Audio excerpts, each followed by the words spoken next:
আপনাদের ভাইয়া বাজারে চলে গেল। বাজার থেকে কিছু টুকটাক জিনিস নিয়ে আসলো ঘরের জন্য। সাথে নিয়ে আসলো অল্প কিছু সবজি, পেঁয়াজের পাতা, কপি, কাঁচা টমেটো, সাথে একটা চাক বেগুন। খুবই মজাদার খাবার, যেতে এখন শীতকাল, খুবই ভালো লাগে সবজিগুলা। আর নিয়ে আসলো আমার মেয়ের জন্য চিনি, যেহেতু ছোটো বাচ্চা, ও চিনি ছাড়া দুধ খেতে পারে না।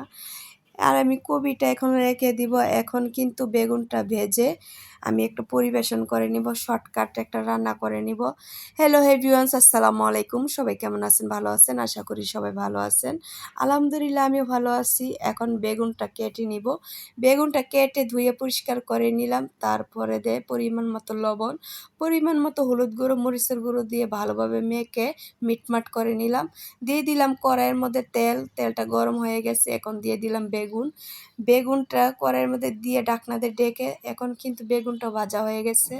দিয়ে দিলাম পেঁয়াজ কুচি, কাঁচামরিচ কুচি, ধনিয়া কুচি, ভালোভাবে নেড়ে চেড়ে লাল লাল করে পরিমাণ মতো হলুদ লবণে দিয়ে দিছি। লাল লাল করে বেগুনের উপর দিয়ে আমি ছড়িয়ে দিলাম।